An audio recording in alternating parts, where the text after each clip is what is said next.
There's a quote for Leo Burnett. It says, "When you reach for the stars, you might not quite get one, but you will never come out with a handful of mud either." I grew up in Ismailia from the age of 1. I was born actually in Suez, Swiss. My dad used to work as a marine pilot in the Qanat Suez, in the Suez Canal. And so I moved to Ismailia when I was 1 year old, and I left when I was 14. I grew up in an environment that made me able to look inside and think.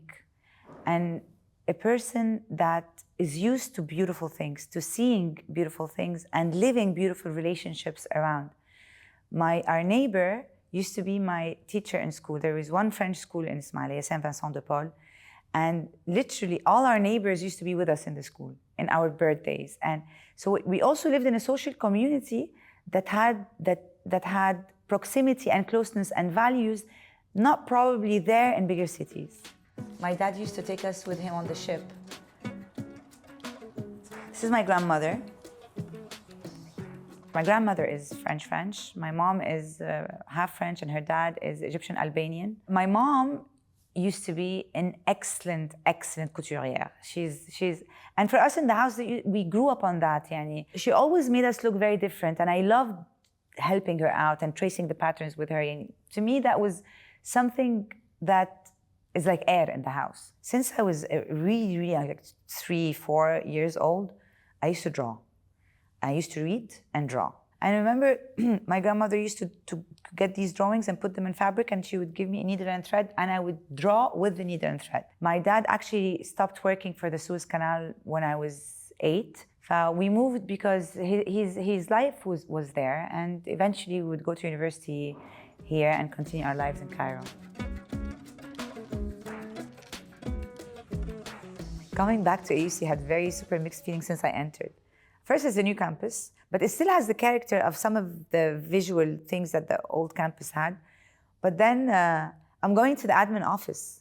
We used to go to the admin office when there was trouble. I'm coming as somebody who's going to be interviewed. It's so nice, it's so humbling. And I'm getting into the offices that I'm not allowed to get into before. And I'm asked, what do you want to drink? I studied business with a concentration of finance. I liked finance and the business because finance made you think a little bit. And then I said, what the hell am I doing? This is not what I want. So I decided to start taking art courses. So I did a minor in art, and I started doing what I really like, which is painting, drawing, history of art, sculpture, philosophy. All of these things started to give me the equilibrium of who I am really inside. The professor told me, excellent drawing, seriously consider taking the next drawing class. You have the patience and eye to be a great artist. That was, it's nice to look at this now that even back then, like, I didn't know that I'm gonna be an artist, but one thing that I really definitely learned from the academic system here is how to have a charisma. This is not something that we have in our Egyptian system of education, is how to think in a group. This is, and how to enter and sell an idea. I think it also helped introduce me to the life I'm gonna have after, because I left Egypt after university and I went to live in Dubai.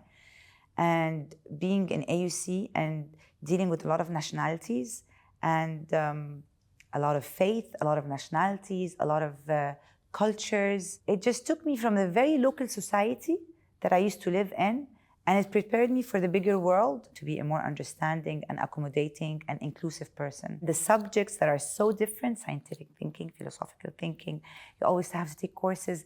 So it made you really like a jack of many things. So I used to work in an advertising agency when I started my first job, my first 2 jobs, and I had a wedding, a very, very big wedding to attend to. Back at the time, I was a junior executive. My salary, I'll never forget that. My salary was 7,000 dirhams, which is like $2,000. I went to the market, and the dresses that I really liked were $10,000, $15,000, $20,000, the big brands that had design in them. But I couldn't afford that. The budget that I can afford, they were ridiculous, because I know how to make dress. I know how to sew. So didn't have a design. The fabric was very bad, was beyond, like, nothing beautiful in it.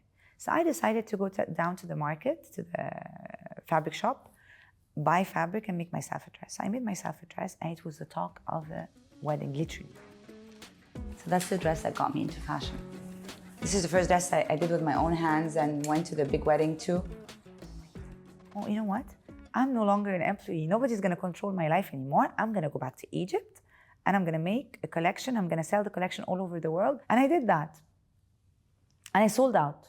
I was wearing one of my dresses in Beirut. A girl came to me and she told me, would you mind if I speak to you?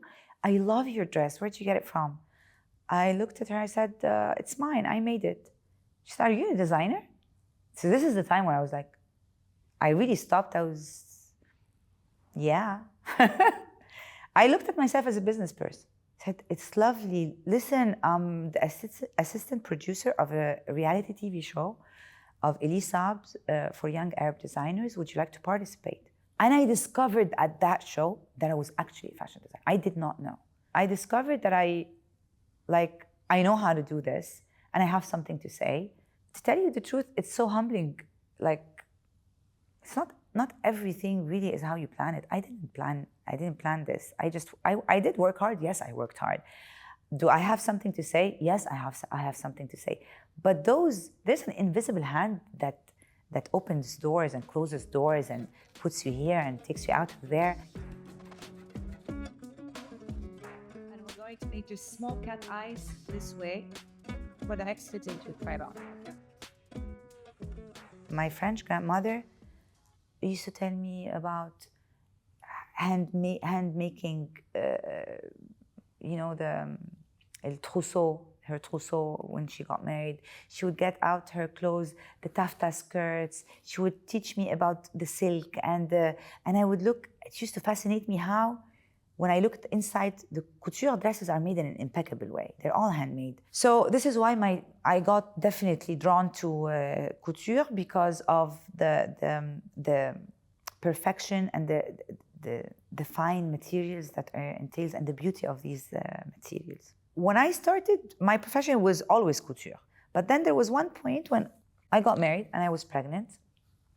And I was pregnant in twins. And in twins, you're double the hormones. The people in my workshop told me, Madam, our women were pregnant before. But if we're going to continue listening to your screaming, we're going to have to leave. We're sorry. Moving from evening gowns to bridal was a decision that I took because I wanted to work less. Instead of having to deal with 5-6 clients at a time, one bridal client is a long project, I'm gonna be fine. And I made a dress that is very unconventional, very short from one side, and what they call the high and low. And it trended, which is again the invisible hand. So suddenly I became the designer that only does wedding dresses and famous for her wedding dresses, the unconventional wedding dresses. A tiara with the lotus would be beautiful. Couture is a profession that allows you to know people, whether you're a client or the people that you work with. So each design is a new design. So you have to always talk to your workshop, and you're dealing constantly with people. And from the client's perspective, it's an interview where you really get to know someone in the most beautiful time of her life, hopefully. Sometimes they're very stressed. I feel like I have a different role as someone who is much older than them and become part of the family for a short period of time that actually outlives the dress. And after the dress, we become friends and I see them. And when I go to weddings, I literally have a generation of girls that did their wedding dresses, because I've been working as a bridal designer since 2011 till now. So there's a huge, big generation of girls that I had this intimate experience with, and it's so humbling and it's so beautiful at the same time. Design is a very divine process. It's not about making a dress, it's about getting something from inside out. I'm driven by the philosophy that I chose in my life. To me, it's not about building a brand that would outlive me, that I can sell it. This is not what I'm here to do. I'm here to inspire the people that I'm working with. I'm looking for beauty. I want to live in beauty. I am in the world, in my mission and my quest inside of me Like, I'm creating a beautiful dress as if it's a statement to somewhere here inside of me that's longing for this utter, beautiful perfection, truth, if you want to call it. Aristotle said, beauty is the splendor of truth. We look at something beautiful and it does something to our soul. We don't know what it is, but it opens you up, it expands you, it's a transcendent thing. There's more to it than the mind can understand. And I didn't know that I was trying to do that, but then I discovered that I want to make beautiful dresses. So I'm here to make beauty, to discover beauty, to live in beauty, to spread beauty, to surround myself with beauty. And I think this is the only reality that I can live in.